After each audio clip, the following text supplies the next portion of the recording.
fun is that? That is great. That's great. Okay, well, that was our Music Monday segment, and that was with a whole volunteer crew with the help of some staff. And now here to tell us more about volunteer opportunities and things we can do here at MetroEast, we have our brand new Director of Volunteer Services and Community Outreach, Taj Middleton. Hello. Yay, thanks for being here, Taj. Thank you. And also with us, one of our very favorite volunteer producers, Arlenes Stevenson. So thank you both for being here today. Thank you. Taj, you've been here how long now? Oh, has it been 3 months? 3 September, months. August, September. Oh my gosh, September, October, November, December. Okay, about 4 months. I didn't know I'm that was going enough. backwards. I started with the hard questions. So This is gonna be a breeze. yeah.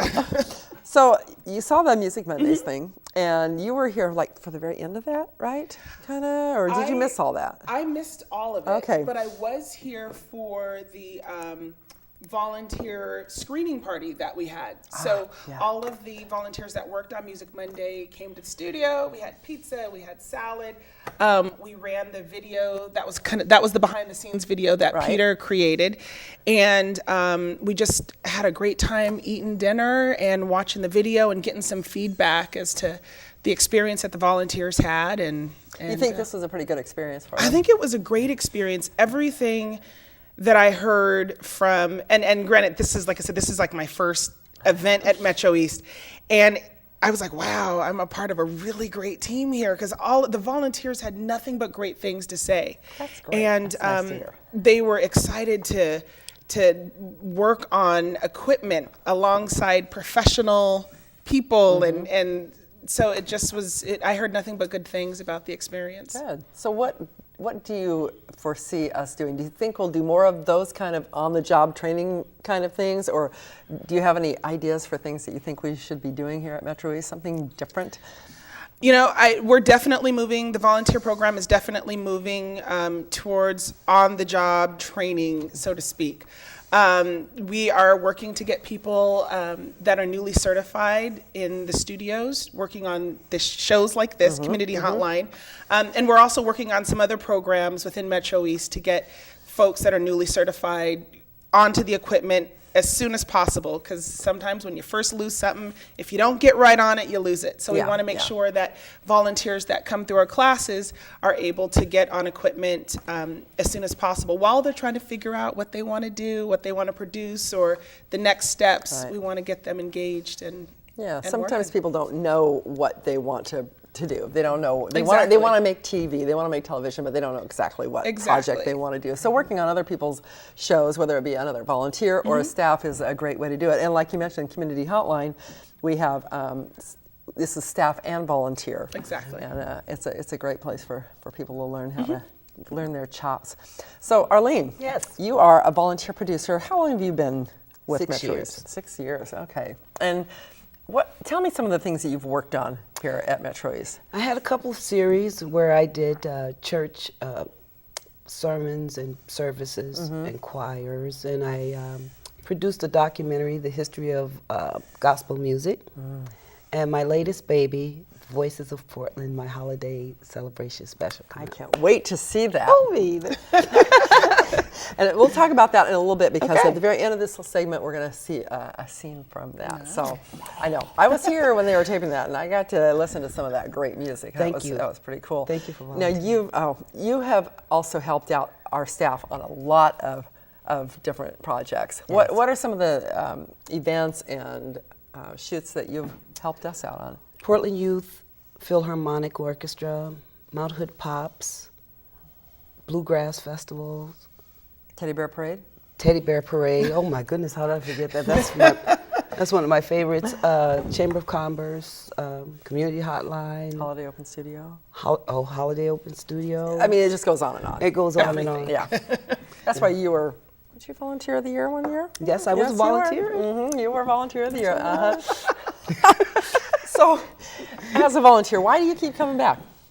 Well, the staff. Good answer. The staff is great. What can I say? State-of-the-art equipment, the state-of-the-art studio. You meet a lot of different people, and it's just a great place to be. It is fun. It is It's fun. fun. Tosh, what's your take on it now that you've been here just a short while? You came from another community access center, correct? Yes, I did. Unfortunately, with the recession and just mayors and cities having to reconfigure budgets, the station that I was at in Seattle lost all its funding. So what better time than now to move to Portland? So I do have a background in public access, and it's been it's been a big difference coming from Seattle to Portland to MetroEast. Yeah. As Arlene said, just the atmosphere here. I remember coming in the first time, and the building itself is just so inviting. It's and nice, it's really nice, and it's light, and it's airy, and it's open. And the staff, I remember talking to Rob for the first time, our CEO, and he said, "Are you a nice person?"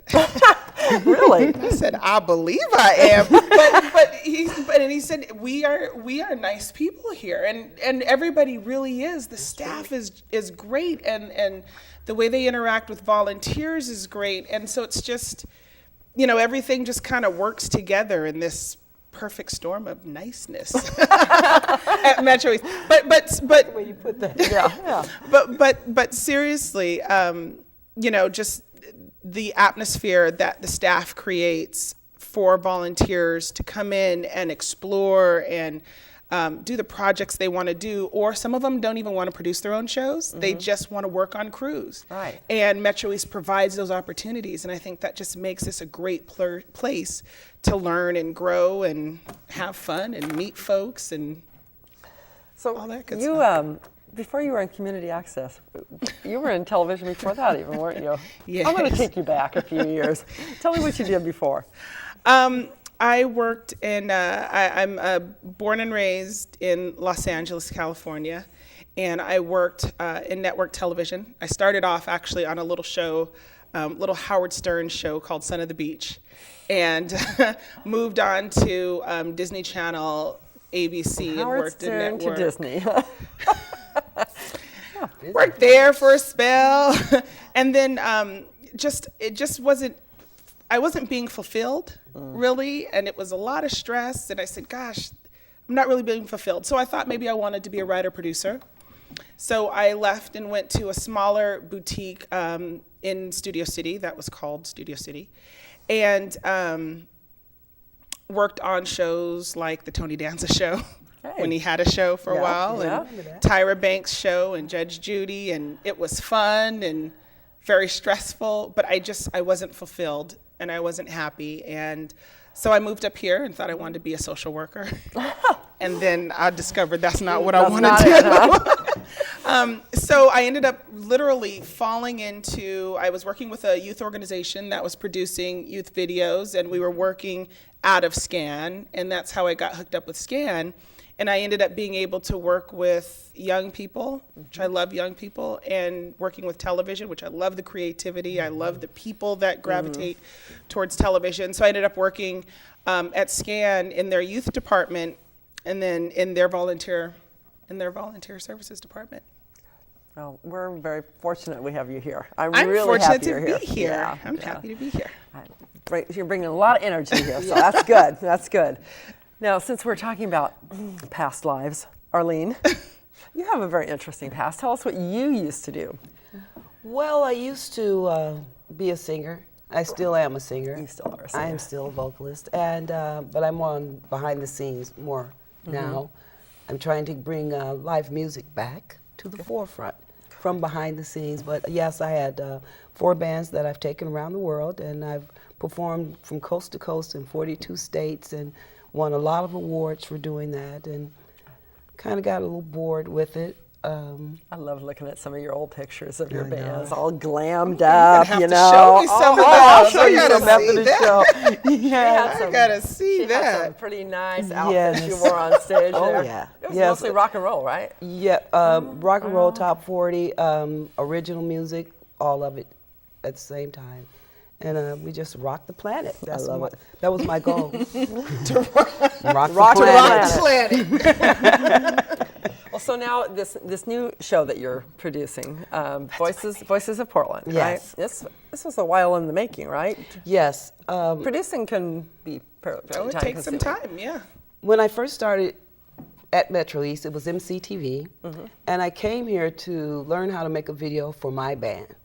Oh, I didn't know that. And once I got into it and I saw it just opened a whole nother world for me. And so I just stayed into television and got off the stage. But then I wanted to do a show where I could get some of the best of Portland's musicians and vocalists together and show Portland what they really have here. Because I don't believe people really know the melting pot of talent that's in this city. So this year I was determined that I was going to do this show. This is my baby. And I asked some Oregon Music Hall of Famers and some friends and pulled in some favors. So and tell me some of the names of some of the people. We have Andy Stokes, Linda Hornbuckle, William Bradford. These are the Hall of Famers. We have Sandra D. McDaniels. And when she sang, she almost brought the whole house down in tears because she sang with so much emotion. Yeah. We had Michael Richardson on guitar, Craig Stevenson, my husband, he played keyboards, and a band called No Heroes had hip-hop Get It Squad, and they were featured on 106 and Park on BET, and they won some things there, so I definitely wanted them on. So I wanted to produce a program where it had different genres of music, so everyone could be entertained, and I wanted to deliver it on Christmas night so that Portland can get their own musician, their own entertainment for Christmas. Nice, very nicely done. And the music was wonderful. I had the privilege of being here, and I was able to listen to quite a few of the performances, and it was great. Tremendous. And I've seen you editing in the back some of the footage, and it looks really good. So I'm looking forward to that. So what time is it going to be on Christmas? It'll be on Christmas at 6 p.m. on Channel 21. Okay, so all of you out there in TV land. 6 p.m. Channel 21, Comcast. And it's called? Kicking It with Arlene is the name of my program. Right. And it's a holiday celebration of Portland Voices. Portland Voices, great. So we'll look forward to that. But in the meantime, we're going to watch a little snippet of it, a little teaser, if you will, and then we'll bid adieu to you two. And thank you for having me, Casey and me. It's always a pleasure, Arlene. I love having you here. Thank you, Taj. You're welcome. Let's go ahead and take a look at Voices of Portland.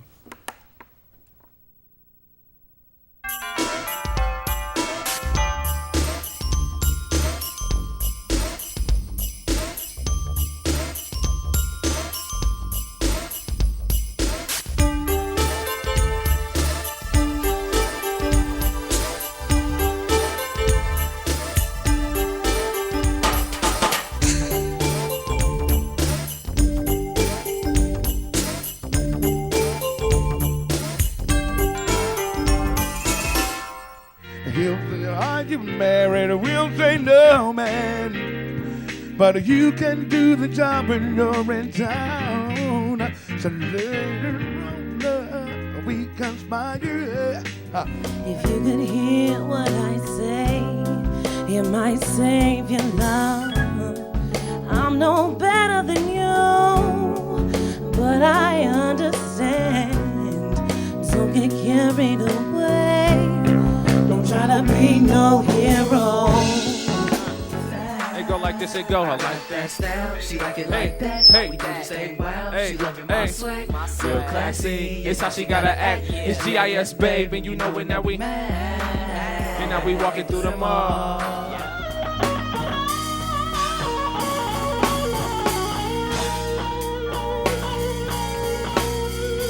Mary, did you know that your baby boy, he's the Lord of all creation?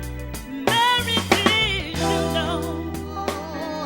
He knows if you've been sleeping.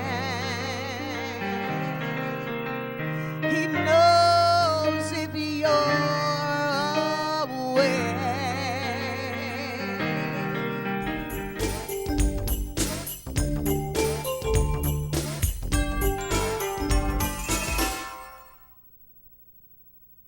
Many people are aware of the problems of hunger and poverty, But few realize how severe these issues are in East County. Every winter we find hungry and homeless people on our streets. Here at Snowcap, we combat these problems by bringing together the people who have with those who have not. Snowcap is a nonprofit organization dedicated to serving the needs of low-income persons living in the East Metro area. With the help of community members and the support of local businesses, Snowcap feeds over 4,000 people per month and distributes clothing to more than 1,000 people per month. You can help Snowcap by donating your time, donating food or clothing, or making a financial contribution. To find out more, contact Snowcap at 503-674-8785 or on the web at www.snowcap.org.